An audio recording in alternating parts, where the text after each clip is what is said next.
Roll call, Mr. Stembridge, Here. Ms. Wewell, Here. Mr. Langham, Mrs. Stembridge? Here. Here. Mr. Collins, Here. Mr. Valencia, Here. Ms. Canato. Here.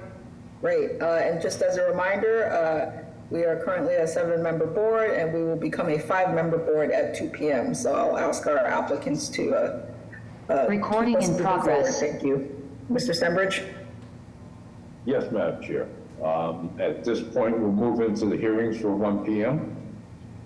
The first, we have 2 companion cases. First being case BOA 1468696 with the address of 82 Baxter Street. Along with that, we have case BOA 1468697, the address also being 82 Baxter Street. Is the applicant and/or their representative present? Yes, good afternoon, Madam Chairman, members of the board. My name is Francis Adams. I'm an attorney at the Law Office of Adams in Moraine. We have a business address of 350 West Broadway in South Boston. My client, Ann Orluskis, is also a South Boston resident. This is a proposal for infill residential construction consisting of a 2-family located at 82 Baxter Street. This project aligns with the city's goals of increasing residential density, especially on vacant lots. The lot in question is a 1,278 square foot lot, and it's zoned for multifamily residential.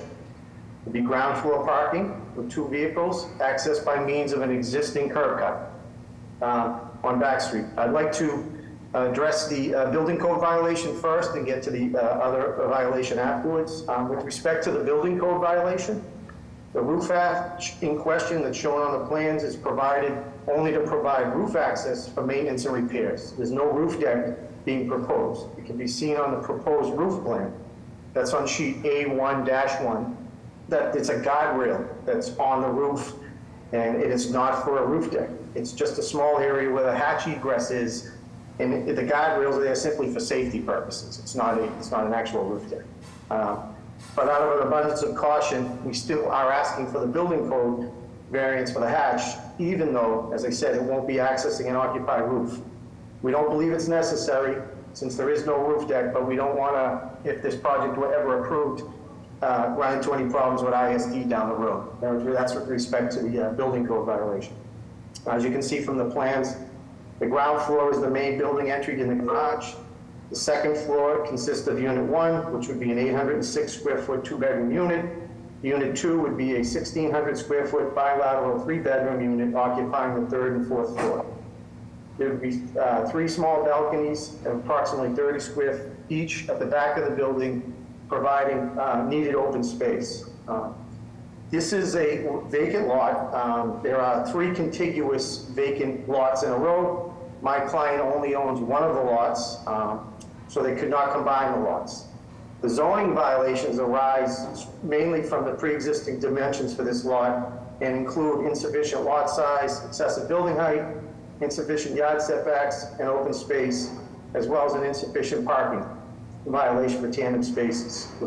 Setbacks are needed in order to provide the workable layouts of the unit. The FAR is 2.7, which is only 2.0 is allowed, but it's consistent with the surrounding neighborhood development of 1, 2, and 3 family units. We are aware of the BPDA recommendation and the concerns about the side setback on the right side. I wish to point out there is no building code violation at all because of the side setback. On the ground floor, you can see on the plans, the setback is 3 feet, which complies with zoning. This 3-foot setback allows for code-compliant clear path of travel from the rear of the property to a public way or Baxter Street. And the windows on the right side of the building are at the 3-foot setback point. Therefore, there are no building code violations as it relates to the building itself. That being said, we are aware of the BPDA recommendation, but we believe strongly and would be happy to work with the BPDA in design review on the setbacks, as it appears that's really their only issue, including on the right side cantilever. Again, if this is approved. In relation to the project, it's a density of only 2 units. This proposal is reasonable and should be approved, and the concerns of the BPDA and design review can be easily addressed at that point with the project and project architect. And with that, I will turn it back over to the board for questions. Thank you. Any questions from the board? Yeah, Can there is you talk a, about go ahead. the height relative to the other buildings on this? No, there is no height violation at all. This is consistent with the neighborhood. We're not seeking relief for excessive height. It's a 4-story building and complies with zoning for the neighborhood. Okay, thank you. Well, Two questions. The first one is that there is a curb cut at this moment. So the question is, are you keeping that curb cut? Are you extending or reducing the size, the dimensions? And No, the that- second question is, I see on the Google Maps that there are some trees on the left side of the property. Are those trees part of this property? And if that is a yes, what are you doing with the trees? thank you, Mr. Chairman. With respect to your first question, that is an existing curb cut. As I said to you earlier, there are 3 contiguous lots. This is only one lot. I think if you look at the agenda, the 2 other lots are on EOA relief after this one. So the curb cut itself is only going to service this particular property. The trees, this is a vacant lot, there are no trees. The trees to the left, as shown in the depiction, belong to the other properties that are not part of this presentation and not owned by my client. So I can't address those questions for trees. Mr. D'Amico? Yes, Madam Chair and members of the board, Bob D'Amico, BTD. It appears to me that the curb cuts do not align with the garage opening. Bob, you muted yourself.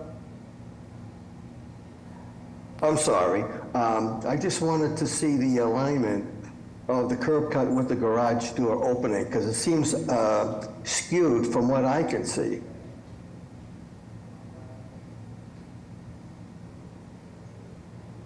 Could I see Can we go that? back to can we go back to a site plan?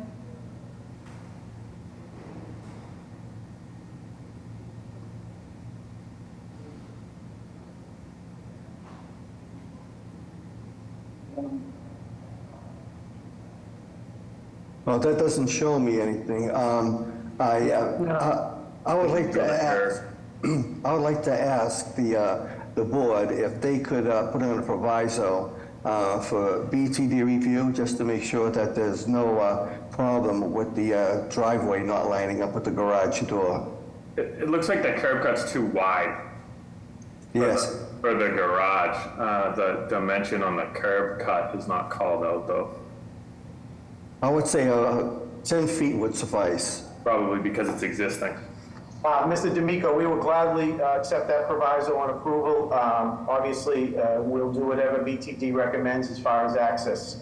As I said, it's an existing curb cut, so we can have it closed up to the 10 feet to match or align with the garage door opening. That's not a problem at all. All right, thank you. Thank you. Any other questions from the board? Hearing none, can I have public testimony? Good afternoon, Madam Chair, members of the board. I'm Anna White with the Mayor's Office of Neighborhood Services. ONS hosted an abutters meeting for 82 Baxter Street on July 11th, 2023. One abutter vocalized their support for the project, and ONS has received 1 letter in support. The Cityside Neighborhood Association supports 82 Baxter Street because, in their words, there is no roof deck and there's parking for each unit using an existing curb cut. At this time, we'd like to defer judgment to the board. Thank you very much. Thank you, Ms. White. Good afternoon, Madam Chair, members of the board. Caitlin Stapleton from Councilor Murphy's office. The applicant has completed a thorough community process with support from the abutters, and because of this, the council would like to go on record in support. Thank you. Thank you. Any other raised hands, Jessica? Madam Chair, members of the board, Paul Sullivan, City Council at Large, Michael Flaherty. The council would like to go on record in support. This project went through a robust communal process. There is ample support throughout the South Boston community. This is a long-lasting South Boston family. They've worked well with the community. So that being said, the council will go on record in support. Thank you. Any other raised hands? Pete, go ahead. Good afternoon, ladies and gentlemen. Peter Morin, on behalf of Mission Associates, here to request deferral of the two matters involving. I'm sorry, Street. we're discussing 82 Baxter at this moment. Are you here to speak on that? Okay, he's not. All right, any final questions from the board? Hearing none, may I have a motion? I'll motion to approve with the proviso that the curb cut is made to 10 feet. And no. You want to make a BTD review so that they can deal with those details? Yeah, let's do that. And no building code relief. Okay, may I have a second? Can I second with the proviso of BPDA design review as well? You okay with that, Mr. Collins? Yeah. Okay, yes. Madam Chair, this is Javier, I'm sorry. So there's Yes. a companion case seeking for building code relief, the second 82 Baxter. Are you guys going to deny that case? Or, What's Yeah, right, he needs building code relief for the hatch. for the hatch? Right. Yes, that's right. Yeah, and again, respectfully, Madam Chair and board members, we don't believe it's not a roof there's no roof deck being proposed, and it's for maintenance and repairs only. It's not actually being done, to have a roof deck. So we don't even believe it's necessary, but we're doing it because if we were being approved, we don't want ISD to suggest we didn't get the appropriate relief here. There is absolutely no intention to have a roof deck. It's just a roof hatch with a railing for safety purposes. So that's why we're asking for it. We don't think it's necessary, but because it's private, we're asking for it. So Javier, is that- adding in building code relief just in respect to the hatch. That would be great. We'd appreciate that. Okay, do you want to redo your motion, just to be clear? If I remember correctly. All right, so motion to approve with BPDA design review, BTD? BTD design review, and ISD relief only in respect to the roof hatch. Okay, do I have a second? A second. Okay, Mr. Stenbridge. Yes. Ms. Wewell. Yes. Mr. Langham. Yes, ma'am. Thank you, Mr. Collins. Yes. Mr. Valencia. Yes. Ms. Panado. Yes. Chair also votes yes, the motion carries. Thank you very much. Madam Chair, real quick, Paul Sullivan, with Council Fire's office. I can see that Council President Flynn's office has their hand raised on this project. Okay. My apologies, Chair. I had missed the earlier public comment, but I just want to put it in record that Council President Flynn would like to go on record in support of 82 Baxter Street based on a good community process, and he respectfully requests that the proponent continue to work with neighbors during the construction phase. Thank you, and my apologies. Okay then, next case. Thank you. Thank you. Next, we have, I believe we had someone trying to speak to these. Case BOA 1493135 with the address of 80 Baxter Street. And along with that, we have case BOA 1493138 with the address of 84 Baxter Street. The applicant and the representative present? Yes, sir. Yes, sir. We're going to speak to the... Thank you, Madam Chair. This is Kyle Smith of Statero Law, business address of 359 Newbury Street in Boston Back Bay. I do also have the owner on the line, Matthew Brett, and the project architect, Christopher Vance, to help facilitate and answer questions. Not to confuse the board, but we are sister companion cases, but not a companion case to the case that just predeceased us, or the prior case of 82 Baxter Street. So we are proposing 2 3-family structures on 80 and respectively 84 Baxter. And I don't want to be terribly redundant. We do have, some notes from the prior matter of 82 Baxter, but we have a lot of zoning related matters because of the size of these lots being kind of non-conforming sized lots. So 80 Baxter, which is on the left side of your screen, has a lot size of 1,279 square feet. 84 Baxter to the right has a square footage of 1,429 square feet.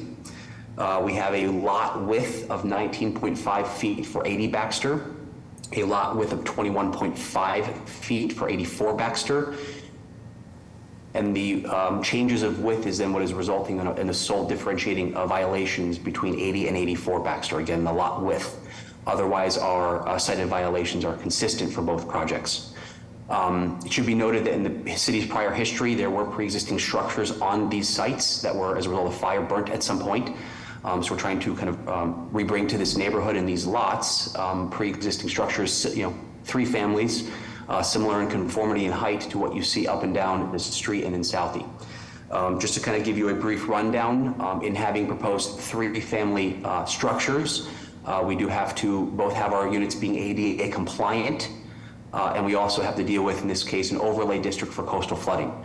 Coastal flooding necessitates the slight increased height of the plane of the livable square footage of the first floor, slightly elevated. ADA compliance then also requires having a fully integrated and ready-to-use lift for our first floor being ADA compliant. We have had communications and meetings with the BPDA to both discuss the change of prior design to current design, implementing and using the lifts. So we have had communications with our elected officials, the BPDA already on this matter, just to try to get their blessing and oversight as it related to our retooling of these current plans, calling for 3 family again with coastal flood compliance as well as ADA compliance. They're very similar mirrored properties left and right, 80 and 84 Baxter. First floor is proposed to be a 1-bed, 1-bath, again ADA compliant, of approximately 780 square feet. Floor 2 would be its own self-contained unit of approximately 790 square feet, being a 1-bed and 1.5 bath.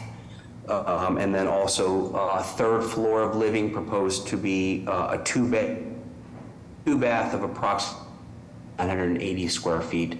The only fundamental difference between 80 and 84 Baxter is that they're mirror images of each other. In relation to the project that you just discussed at 82 Baxter, try to keep some maximum setback internally, so that between 2 feet on their lot line and 2 feet on ours, we can have a 4-foot corridor running between the proposed new construction of buildings. I just want to note for additional clarity, and the elected officials can talk about our process, but we did start with a design that very much similarly mirrored that of 82 Baxter, which the board just discussed and approved, calling for ground floor parking. As a result from community feedback, we struck the proposal for the creation of curb cuts, the removal of public parking in the favor of what you see now, which is just no off-street parking and 3 floors of living.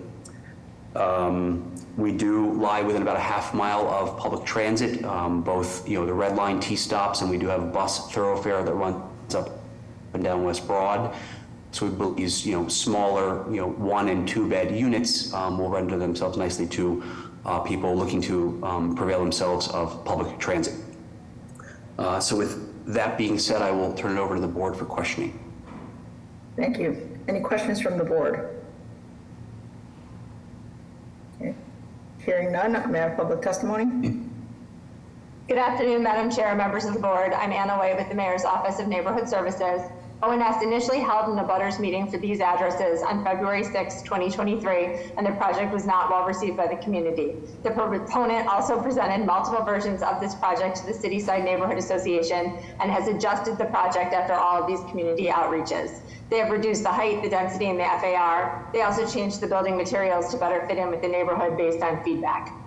ONS hosted another abutters meeting for this version of the proposal on July 6, 2023. A handful of residents attended the meeting. Concerns were raised about parking and questions were asked about the windows. The proponent addressed all questions. We have received 10 letters of support for this proposal, including from the direct abutter at 78 Baxter Street. The Cityside Neighborhood Association opposes 80 and 84 Baxter for the following 4 reasons. These are in their words. The developer purchased lots that he knew were deemed unbuildable because of their small size. 2, they could not include parking for the units without taking existing spaces off the street. 3, they made the lot in between number 82 unusable for parking, leaving no room for maneuverability. And 4, the neighborhood lost what little open space was on the street. At this time, ONS would like to defer judgment to the board. Thank you. Thank you. Vanessa? Good morning, Madam Chair and members of the board. This is Vanessa Wu from Council President Flinton's office. Council President Flynn would like to go on record in support based on a good community process, which included good faith compromises on the reduction of height, number of bedrooms, and curb cuts at the request of neighbors. They have provided support letters from neighbors, and Councilor Flynn respectfully requests that they continue to work closely with the community during the construction phase. Thank you. Madam Chair, members of the board, Paul Sullivan, City Council at Large, Michael Flaherty, acknowledging the community life that went into drafting Article 68, but acknowledging that there are parties that do warrant merit. Council feels that this is one of them. Having gone through a robust community process, the council would like to go on record in support. Bob? I'm good. Yes, Madam Chair, members of the board, Bob D'Amico, BTD. I'd like to see the parking layout. Maybe I missed it, but I really didn't see any vehicles on the plan. I don't think this has parking. Okay, Yeah. okay, thank you. Good afternoon, Madam Chair, members of the board, Keaton Stapleton with Councilor Murphy's office. The applicant has completed a thorough community process and has worked with the butters to gain support. Because for this, the councilor would like to go on record in support. Thank you. I have no additional reasons. Okay. Mr. Smith, just to reconfirm, no parking, correct? Madam Chair, that's correct. I only made the comment because that was the initial version of our plans, was to call for off-street parking, which was not well received. Our plans have been modified significantly to help appease the concerns of the neighborhood, one of which was to remove parking from site. So, Yep, go ahead. can I just ask a question about the trees and green space? So I think the tree we saw in the previous one is getting demolished, I assume, to build this project. So can you talk about what you're doing to mitigate that? Certainly. So we have had an arborist on site. We have provided the report of that arborist to both the local neighborhood group, the other constituents at our butters meetings. There are three trees in question, two of which are invasive species. Those should be removed. The last and the most rearmost setting tree is a silver maple.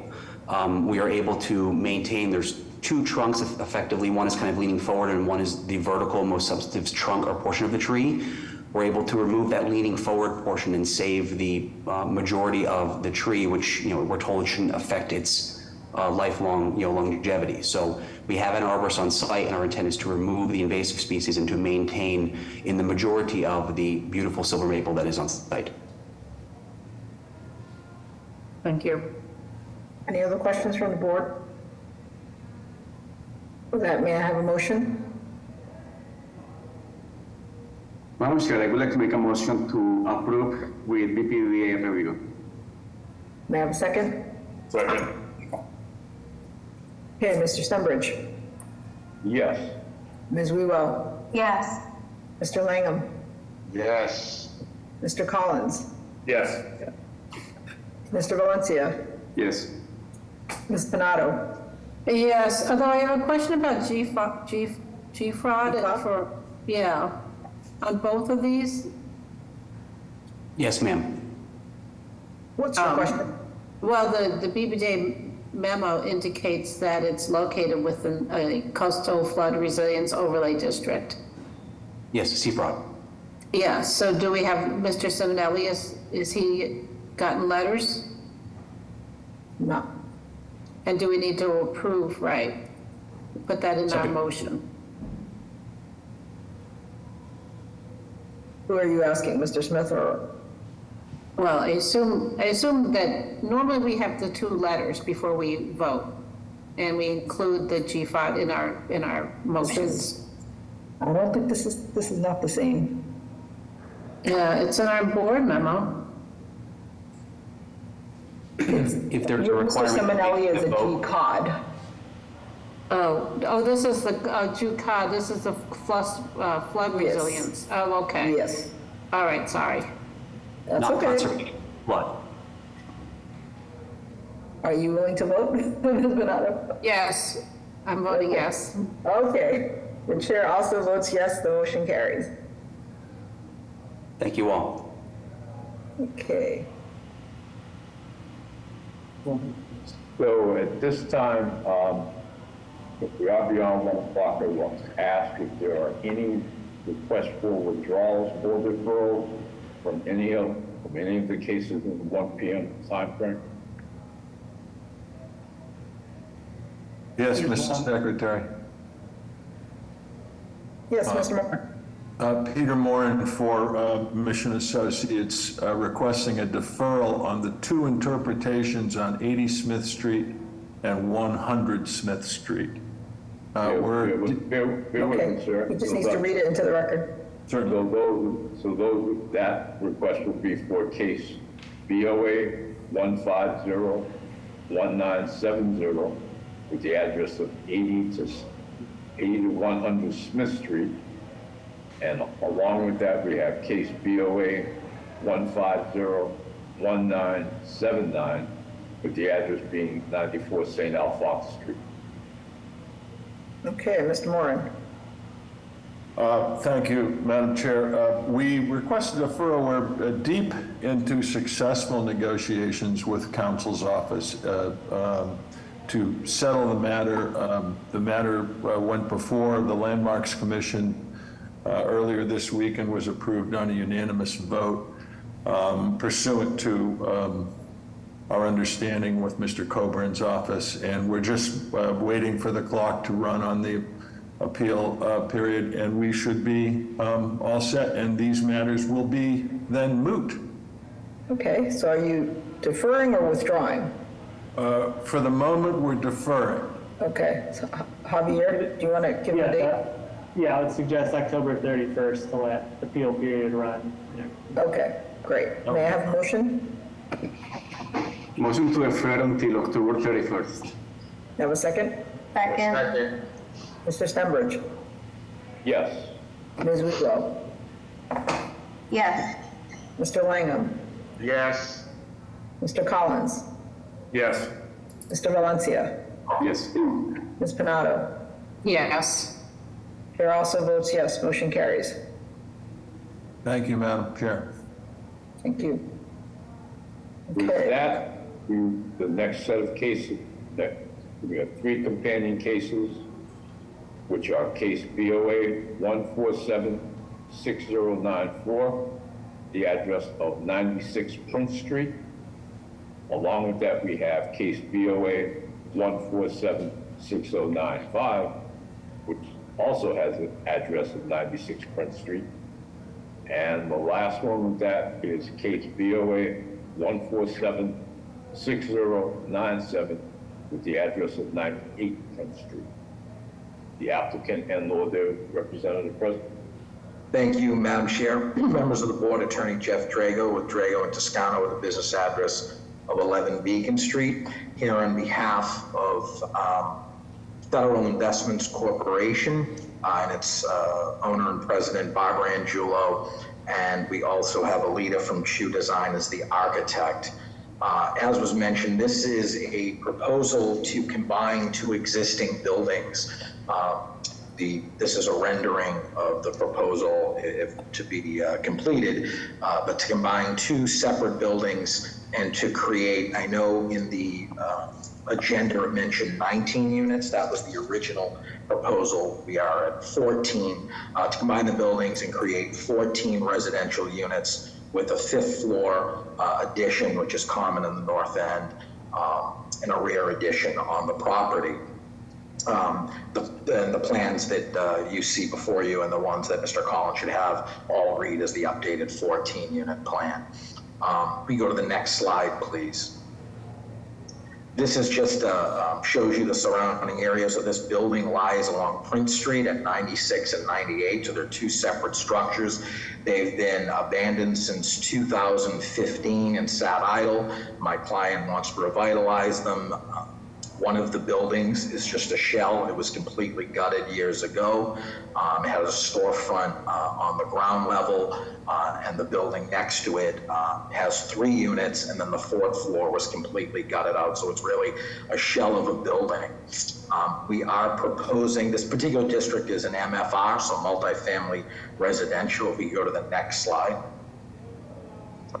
And this is just a height composition chart so that the board can see sort of the surrounding buildings. We're looking to match the size of the building to the right of us, and you can see that's the building behind us is 5 stories at 10 Thatcher, 3 Thatcher at the corner.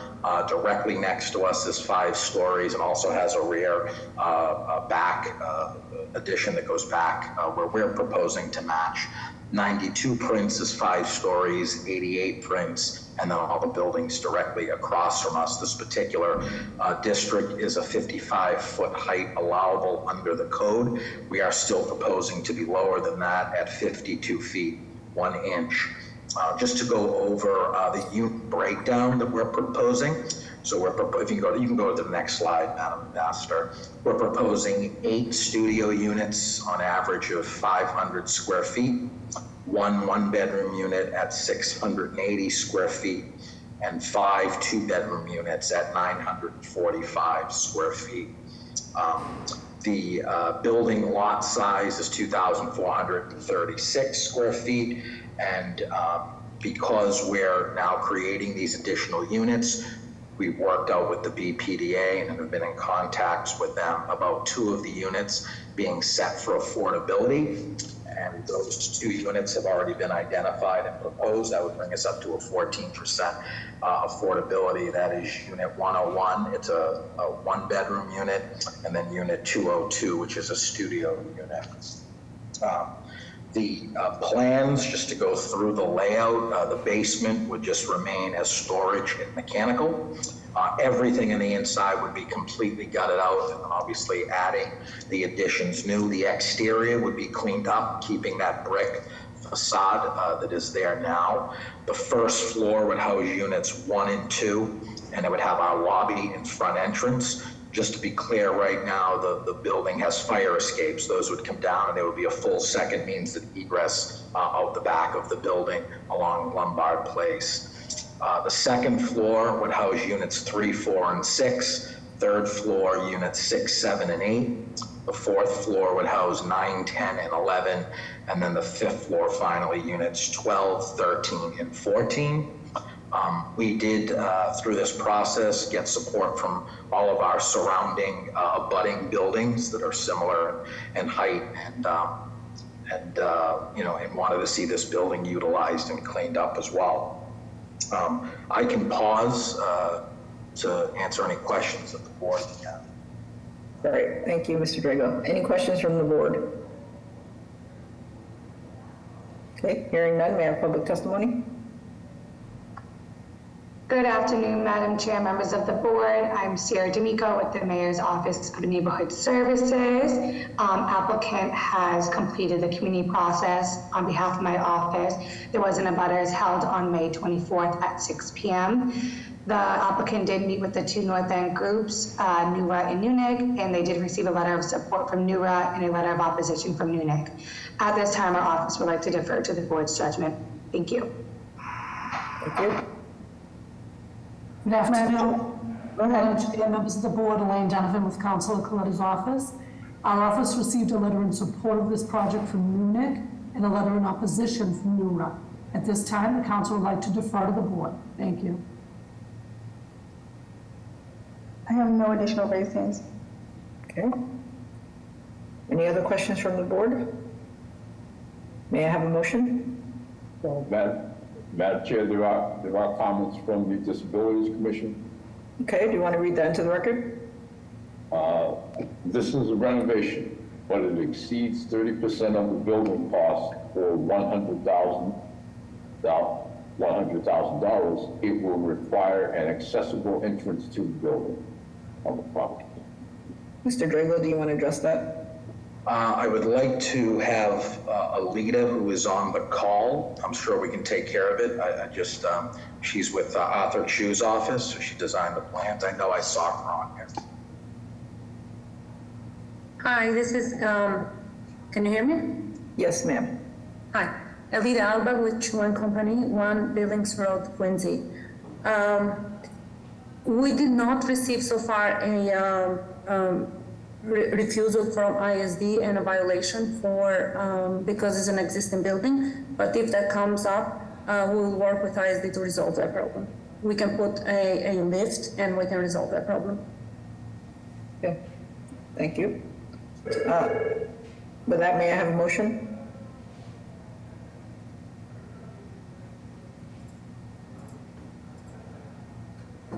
A motion to approve with BPDA design review and no relief from ISD.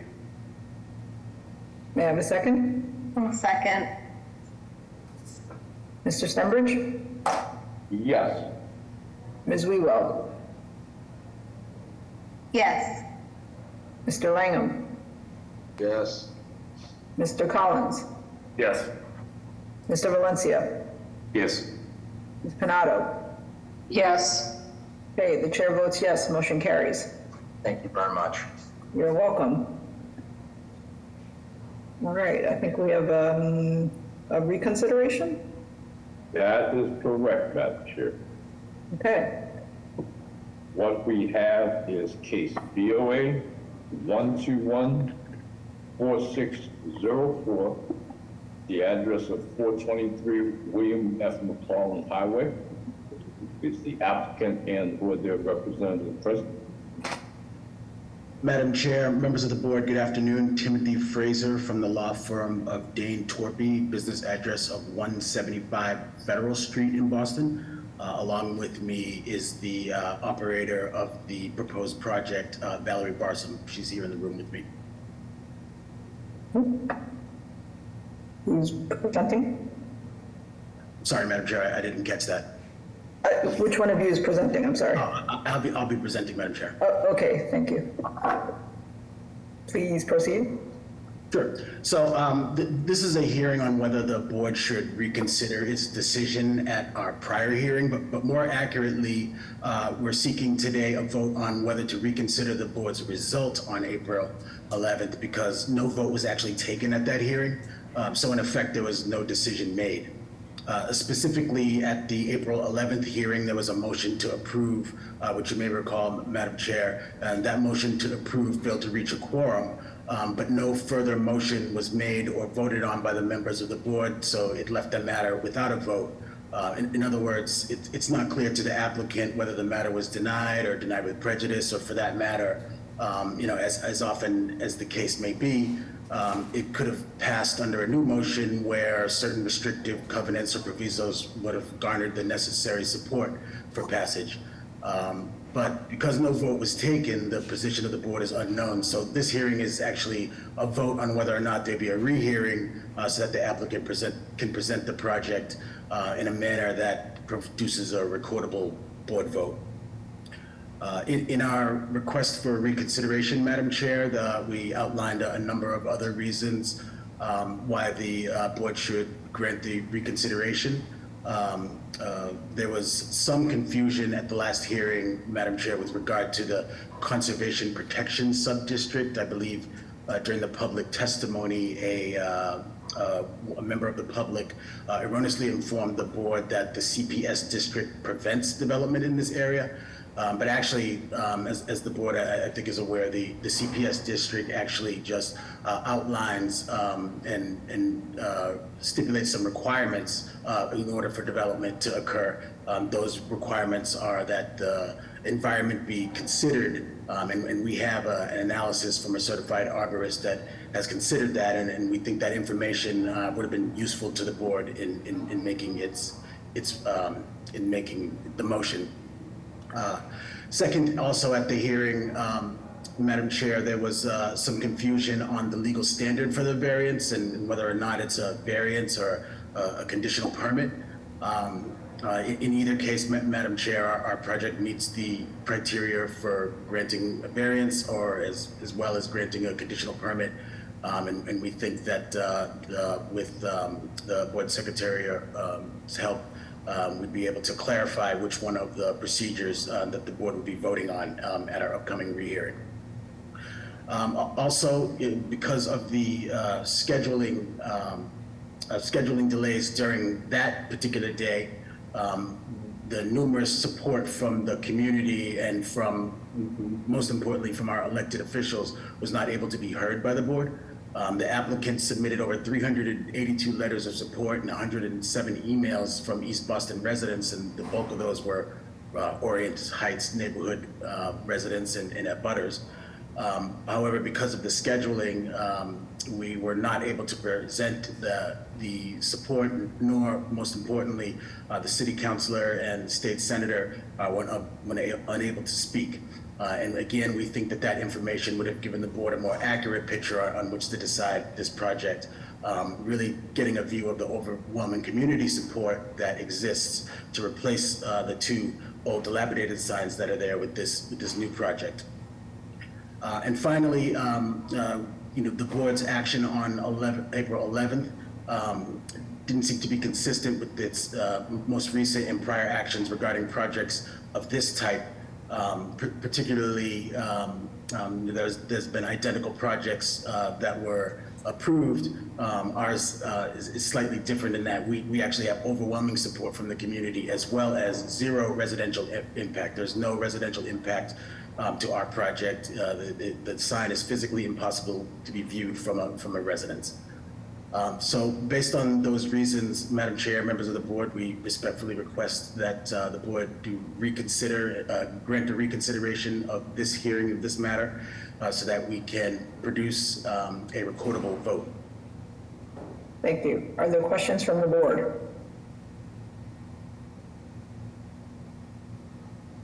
Okay, hearing none. Javier, any suggestion on your end? That's up to the board.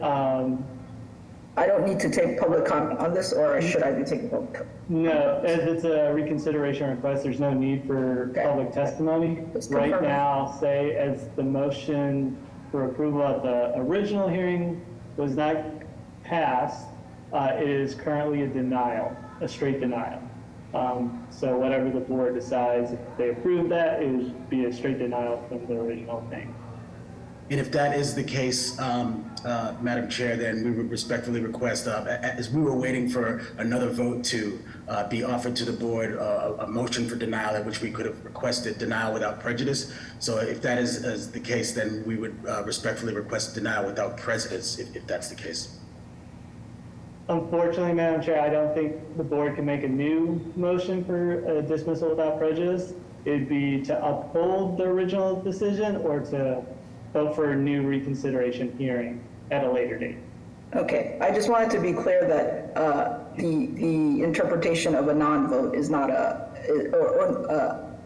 not a second vote is not a non-vote, which I think you answered. Any other discussion or questions from the board? Okay. May I have a motion?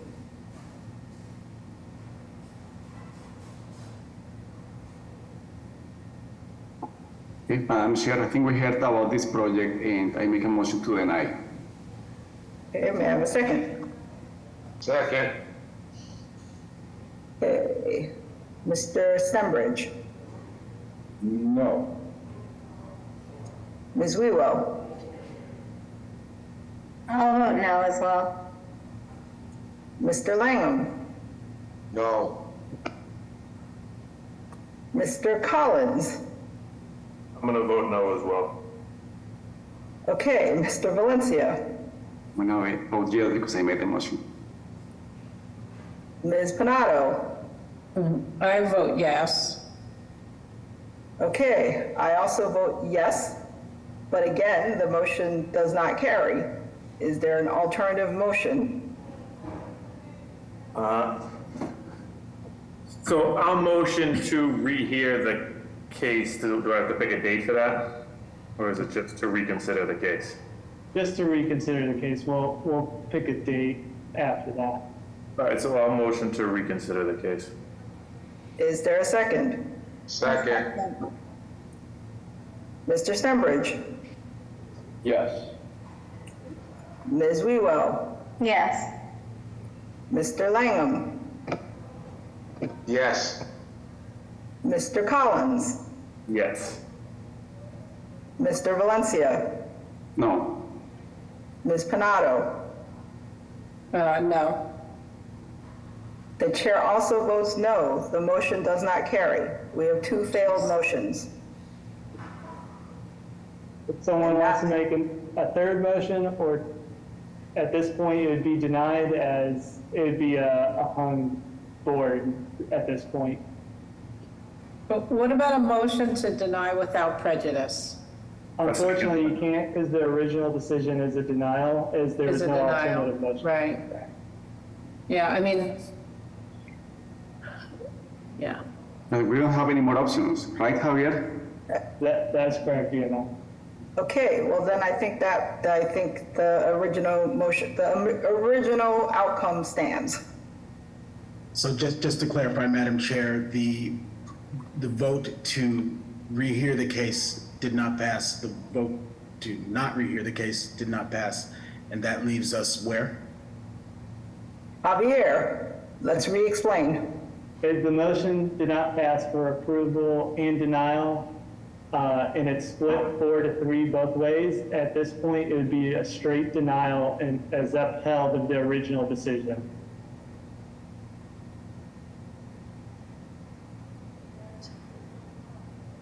So the decision from this reconsideration request would be a denial because the motion failed to carry. Right, but I'm trying to understand how it's a denial of the original decision if there was no action taken. So Javier, is that a offline conversation ISD should be having so that you can clarify that, or feel free to discuss it here, whatever makes sense? And I'm happy to do that, Council. I understand some board members have to leave at 2 as well, so I don't. I'm happy to do that, Council. Yeah. Okay, well, thank you everyone, and thank you, Mr. Valencia, for pitching in. Appreciate Thank you, it. members of the board. Have a good day. Madam Chair. Thank you. Thank you.